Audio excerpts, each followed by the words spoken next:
عشرہ کا اعتکاف تو مسنون ہے. آپ علیہ السلام ہمیشہ آخری عشرے میں اعتکاف بیٹھتے. ایک سال جو نہ بیٹھ سکے اگلے سال 20 دن بیٹھے. 20 دن کبھی لیجیے اعتکاف مل گیا.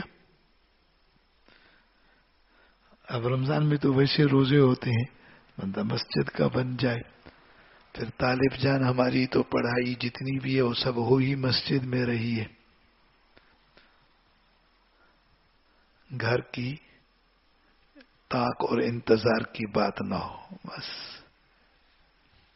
وہ جو مسافری کے جو امور ہیں اس میں بہت برکت ہوتی ہے. ہر چیز گھر میں تو 100 کام نکل آتے. تو ذہن ہو میں نے یہ کرنا, اعتکاف کا, تراویح کا, تہجد کا. رمضان میں تو تہجد آسان ہے. کیوں؟ سحری کے لیے تو اٹھنا ہی ہے نا. عین موقع پر نہ اٹھیں, یہ آگے انگلیوں کے پورے دھوئے, ایک کلی کی ادھر آنکھوں کو پانی, جناب سحری پہ بیٹھ کے, نہ وضو نہ نماز. یہ کیا بات ہے؟ اگر ہم دیکھو ہر انسان کی ایک طبیعت چل رہی ہوتی ہے. کسی کی طبیعت بہت ڈھیلی, بہت سست ہوتی ہے. اچھا, وہ رمضان کے لیے بھی اپنی اسی طبیعت کو نہیں بدلتا ہے, بس جیسے چل رہا ہے ویسے. جیسے اگر عام دنوں میں تہجد کی عادت نہیں ہے, کوئی اٹھائے بھی صحیح, تو اپنی اسی طبیعت پہ چلنا, نہیں پڑھنی. یہ کیا بات ہے؟ اگر اپنے آپ کو اپنی طبیعت کے اوپر چلائیں گے تو پھر تو کام خراب ہوگا. نہ طبیعت, ہم اپنی طبیعت کے لیے نہیں پیدا کیے گئے, ہم اپنی خواہشات کے لیے نہیں پیدا کیے گئے, ہم دنیا کے لیے نہیں پیدا کیے گئے. ہم تو اللہ کی عبادت کے لیے پیدا کیے گئے, اللہ کو راضی کرنے کے لیے پیدا کیے گئے. طبیعت و خواہش پر چلنے کے لیے نہیں, اللہ کے حکموں پر عمل کرنے کے لیے پیدا کیے گئے. اسی میں عرض کر رہا ہوں, میری بات کو سمجھنے کی بھی کوشش کریں کہ ہم اپنی طبیعت پر کیسے چلتے ہیں. تو ایسے رمضان ایسے نہیں. اگر رمضان اہتمام سے تہجد پڑھی, پہلے اٹھنا ہے, پہلے تہجد پڑھوں گا, پھر سحری, آرام سے انشاءاللہ. اس مہینے کی برکت, پھر اس میں دعا. اللہ امید ہے ساری زندگی تہجد عطا فرما دیں گے. اللہ سے مانگنا بھی ایسے. رمضان تو ہے ہی ایسے, وہ تو ابھی بیان نہیں ہو رہا, موقع ہوا کبھی انشاءاللہ عرض کروں گا. یہ تو رمضان, اس کے روزے, یہ تو ہر چیز ہے ہی ایسی کہ پورے 11 مہینے کے لیے بندہ تمام امور میں اس کی مشق کر کے, تمرین کر کے, اپنی تربیت کر کے پاکے پورا 11 مہینے زبردست چلے, پھر پوری زندگی چلے. پھر رمضان, یہ تو ایسی ترتیب ہے. اللہ تعالی ہماری اصلاح تربیت کے لیے کیا کیا اعمال کے بھی انتظام دیے. بندہ ان اعمال پہ چلے. یہ رمضان, اس کے علاوہ ہر روز کی نماز ہے, ہر روز کی سبحان اللہ, ایسا نظام ہے. تو بس اس ترتیب پہ چلتا جائے گا. اللہ تعالی ہم کو برکتیں عطا فرمائے. یہ اپنی طبیعت بنائیں اور اس میں کسی سے اصلاح حاصل کریں, نیک لوگوں کی صحبت میں رہیں. اللہ تعالیٰ فرماتے ہیں یا ایھا الذین آمنوا اتقوا اللہ وکونوا مع الصادقین. ایمان والو اللہ سے ڈرو اور سچے لوگوں کے ساتھ ہو جاؤ. ایک تو اعتبار عقائد و نظریات ہر چیز کے, ایک ویسے بھی ان کے ساتھ صحبت ہو. پھر صحبت کے بڑے اثرات و برکات ہوتے. یہ تو اللہ تعالیٰ کا فضل ہے. اللہ نے مدرسوں کا ایک نظام دیا ہے جس میں سب لوگ طلبہ جیسے بھی ہیں, صالح ہیں, تو ایک صحبت ہے, اثرات ہیں, ایک دوسرے کی ترتیب ہوتی ہے, ایک سے دوسرے پر رنگ چڑھتا ہے, اثر ہوتا ہے, برکات ہوتے ہیں. جب سب لوگ عمل میں ہوتے ہیں تو اللہ کی طرف سے ہر ایک کو اس کے عمل کا نور پڑتا ہے. پھر ہر ایک کے نور کا عکس دوسروں پہ پڑتا ہے. ہر ایک پہ رحمت برستی ہے اس کے عمل کی, اس رحمت کا عکس دوسروں پہ پڑتا ہے, دوسروں پہ برسات ہوتی ہے. پھر کتنے برکات ہوتے ہیں. یہ ہے نیک ماحول میں رہنے کی بات، اچھے لوگوں میں رہنے کی بات ہوتی ہے، بندے پر اثر ہوتا ہے. دو چار آدمی بیٹھے، کوئی دعا کے لیے ہاتھ اٹھائے، اس کو رونا کیا آئے گا، دوسروں پر بھی اللہ تعالیٰ وہ اثر پیدا کر دیتے. کتنا فائدہ ہوتا ہے. نیک لوگوں کی صحبت یہ ضروری ہے.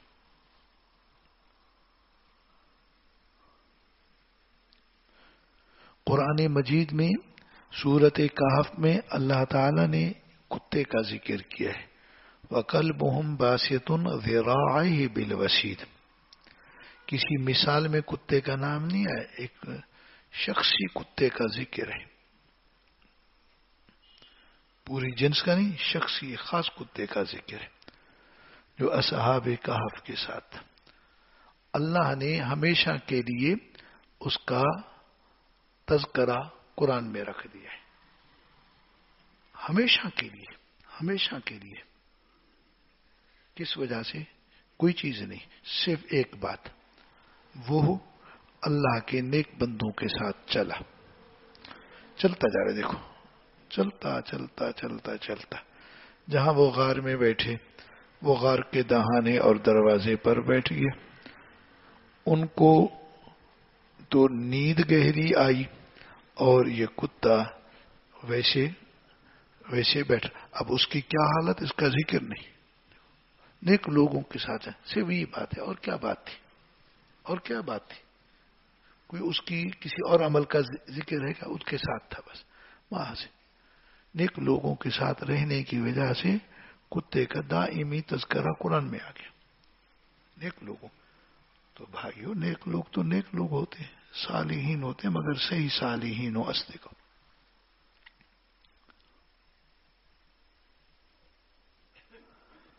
قیامت کے دن نیک صالح دوست اور مجلسی آدمی کے لیے سفارش کریں گے. قیامت کے دن کفار کے لیے یہ بڑی حسرت ہوگی کہ ہمارا کوئی نیک دوست نہیں ہے. قرآن مجید میں ہے، اللہ تعالیٰ نے کافروں کی بات وہاں کی پہلے بتلا دی. فما لنا من شافعین ولا صدیق حمیم. خود کہیں گے ہمارے تو کوئی سفارشی نہیں، ہمارا تو کوئی خالص دوست نہیں. وہاں وہ دوست ہوگا، کام دے گا جو نیک. قرآن کہتا ہے الاخلاء یومئذ بعضهم لبعض. قرآن یعنی اللہ تعالیٰ فرماتے الاخلاء یومئذ بعضهم لبعض عدو الا المتقین. جتنے بھی یہاں پر دوست ہیں، جتنے بھی ہیں، اس دن ایک دوسرے کے دشمن ہوں گے. اس دن ایک دوسرے کے دشمن ہوں گے. الا المتقین، مگر متقی یہ ایک دوسرے کے دشمن نہیں ہوں گے. وہاں کسی آدمی کو اس کے بد عقیدے اور بد عملی پر جب سزا ہوگی تو اس وقت وہ وہاں یہ کہے گا مجھے فلاں نے خراب کیا تھا، اس کی صحبت میں رہا، اللہ اس کو مجھ سے زیادہ عذاب دے. خود قرآن مجید میں ہے اللہ ان کو دگنا عذاب دے، انہوں نے ہمیں گمراہ کیا. اور جگہ پر مگر کہیں نیک آدمی کو اس کی نیکی کی وجہ سے جب اللہ جنت دیں گے، نعمت دیں گے،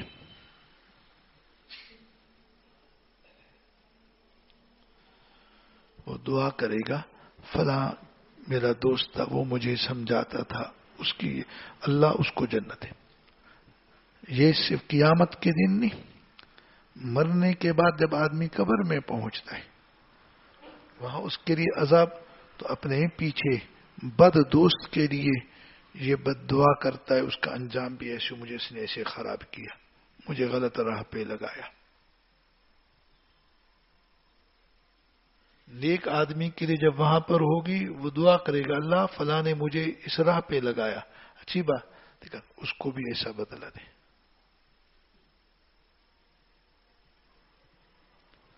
ہاں اس لیے اچھے لوگوں کے ساتھ ہو. اچھے لوگوں کے ساتھ تعلق ہو. ہاں رمضان بھی اچھا گزرے, طالبی بھی اچھی گزرتی ہے, زندگی بھی اچھی گزرتی ہے. ہر ایک اپنے ہم لوگ اپنے ماحول کو دیکھیں, ہمارے گھر کے اہل و عیال اپنے ماحول کو دیکھیں, کیسے لوگوں کا ماحول ہو, کیسے لوگوں کے ساتھ ہماری ترتیب ہو, اس کے بڑے اثرات, بڑی برکات ہوتی ہیں. برے ہوں, بڑے غلط نتائج, بڑے بد اثرات آتے ہیں. بندہ مارا جاتا ہے, تباہ ہو جاتا ہے. تو ترتیب اچھی, ہر چیز اچھی. میرے بھائی ہم ایسے بنے کہ ہمارے ساتھ کسی کے بیٹھنے سے لوگوں کو فائدہ ہو جائے, ہمارا عمل ایسی ہو, ہماری نماز ایسی ہو. کچھ لوگ ہوتے ہیں جن کے عمل کو دیکھ کر اللہ یاد آ جاتے ہیں, کسی کے عاجزی کو دیکھ کر آنکھوں میں آنسو آ جاتے ہیں. کیسا اللہ والا, کیسا نیک. کسی کو دیکھو ایسی عاجزی سے دعا کر رہا ہے, بندہ دیکھتا ہے اور ادھر آنکھیں پانی سے بھرا ہوئی. یہ کوئی وہ نہیں کہ وہ یہ نیت کرتا ہے, مگر بندے پر اثر ہونا. مسجد کے بنے, مسجد میں عموماً جو لوگ بیٹھتے ہیں عبادت کی نیت سے بیٹھتے ہیں. تو رمضان آ رہا ہے, رمضان کی پہلے آیت کریمہ کا تو ترجمہ ہی نہ کیا, اصل تو آیت ہے اس کا ترجمہ ہے. تو رمضان کی تیاری کے لیے یہ بات ہے, اللہ نے خطاب کیا ہے, یا ایھا الذین آمنوا, ایمان والو, تم پہ روزے لکھ دیے گئے, فرض کر دے اللہ نے لکھ دیے. جیسے کوئی کام ہو نا, بھائی میں نے تیرا نام لکھ دیا, یہ کہنا جی نا بس بھی آپ کا بھی میں نے نام لکھ دیا. نہیں سمجھا؟ ایک سمجھاؤں بھائی, آپ نے عمرے پر میں نے تیرا نام لکھ دیا, یہ یوں کر بھائی لکھ دیا, بہت خوش ہوگا, تھوڑا خوش ہوگا, بھائی اللہ نے لکھ دیے روزے, سبحان اللہ, قربان نہ ہو جائیں اللہ پہ. کس نے لکھ دیے؟ روزے. ارے روزے کی یہ عبادت کتنی بڑی مسرت کی بات ہے, کتنی بڑی نعمت کی بات ہے. اگر عمرہ نعمت ہے تو یہ اس سے ایک کم نعمت ہے. واہ بھی واہ, اللہ نے لکھ دیا. اب کون سستی کرے گا کوئی؟ نہیں کرنا. قرآن نے انداز ایسا اختیار, میں نے آپ کو مثال دی ہے, وہ پوری تو سمجھا نہیں پاتا ہوں. کما کتب علی الذین من قبلکم, جیسے پہلے لوگوں پر لکھ دیا گیا,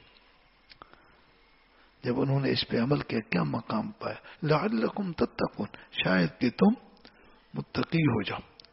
روزے سے بندہ متقی ہوتا ہے, تقوی آتا ہے, گناہوں سے بچ. اگر ہمیں روزے کی حقیقت معلوم ہو نا, ایک ہوتی ہے ماہیت شکل, ایک ہوتی ہے حقیقت, تو بندہ پھر حیران ہو جائے کہ اس میں تو واقعی بات ہی ایسی, بندہ گناہوں سے بچے. انشاءاللہ کسی موقع پر ضرور یہ بات عرض ہو جائے گی. یہاں دنیا میں آدمی گناہ سے بچ جائے, وہاں ادھر پہنچ کر جہنم کے عذاب سے بچ جائے, اللہ کی ناراضگی سے بچ جائے, اللہ کے غضب سے بچ جائے. سبحان اللہ. ہاں, جہنم خطرناک, اس سے بڑی خطرناک بات اللہ ناراض ہو, اللہ اپنی ناراضگی سے بچائے. بہت نظر میرے یہ عادت, میرا یہ عمل, میری اندر کی حالت, کہیں مولا ناراض تو نہیں ہو گئے, کہ ایسے بس بندہ حیران پریشان, سارے بد عملیاں ختم, بس چھوڑو دنیا کو.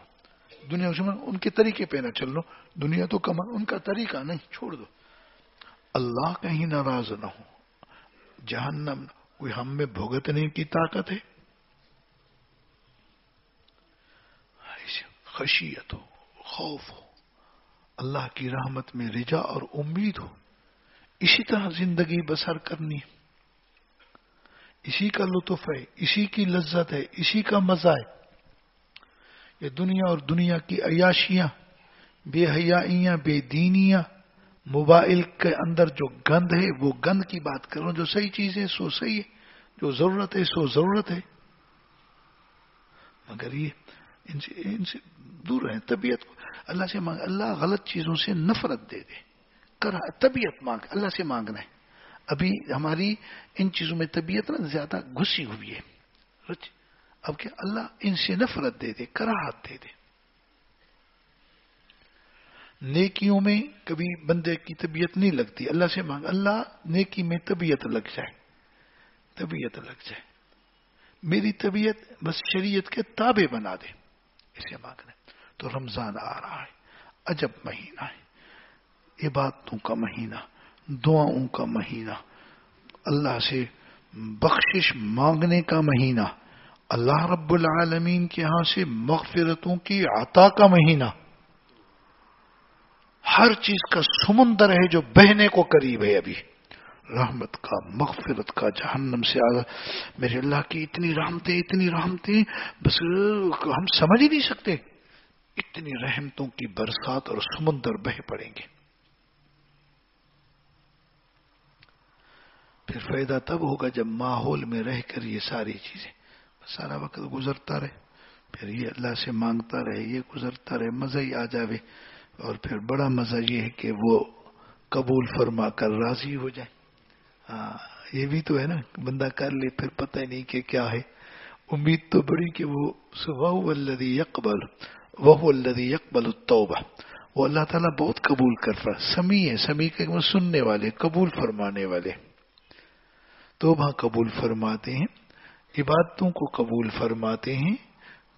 وہ تو وہ ہیں، اللہ کی تو عطا بڑی ہے، وہاں سے کمی نہیں ہے، نہ خزانے میں کمی ہے نہ عطا میں کمی.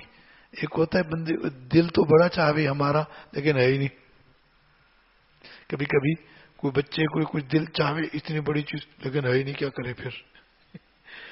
کبھی یہ ہے کہ دل تو چاہے نہ چیز تو ہوئے لیکن دل نہ چاہے. وہاں نہ عطا کی کمی ہے نہ خزانے کی کمی ہے، نہ عطا کی کمی ہے نہ خزانے کی کمی. ہاں جہاں یہ بات ہو تو وہاں پر آدمی دعا سے مانگتا کیوں نہیں ہے، عمل سے چاہتا کیوں نہیں ہے. دعا سے بھی عمل سے بھی، یہ دعا بھی جدا عمل جدا. عمل سے بھی بندہ اللہ وہ رحمتوں کی برسات برستی رہتی. نہیں پتا ہمیں کہ نماز میں قرآن کی تلاوت پر کتنی رحمت اور سکینت برستی ہے. عمل جدا ہے، دعا جدا ہے. دعا گو ویسے عبادت ہے. یہ جہان عجیب ہے، اللہ کی عبادتوں کا، یہ دعاؤں کا اتنا عجیب ہے کہ سبحان اللہ.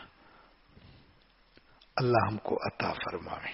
تو اللہ سے رمضان بھی مانگنا ہے، رمضان کے تمام عبادات مانگنی ہے اور ان کے لیے محنت بھی کرنی ہے اور خوب محنت کرنی ہے. رمضان ایسے ویسے نہ گزرے. پھر اس رمضان میں ایک رات عظمت کی رات ہوتی، وہ بھی ابھی سے مانگنا شروع کرے. صرف مانگنے پر نہ ہو، پھر جب وہ راتیں آئیں تو پھر ان میں جاگنے کا بھی شوق ہو نا، اور انہیں جاگے بھی سی. وہ بھی کوئی مشکل نہیں ہے، اللہ تعالیٰ آسان فرما دیتے ہیں. بندہ کچھ کرنے والا تو بنے نا، نہیں بنے گا پھر کیسے ہوگا. تو فکر ہونی چاہیے، تیاری ہونی چاہیے رمضان کی بھی، اور اس کے علاوہ اپنے ہر روز کے اعمال کی بھی. اللہ نے روز کے اعمال رکھے، ان کی بھی، مسجد کے بھی روز کے اعمال ہوتے ہیں، ان کی بھی چاہت ہو. یہ تو ہر روز کا بھی جہان ہے. رمضان تو رمضان ہو گیا. سبحان ربک رب العزت عما یصفون.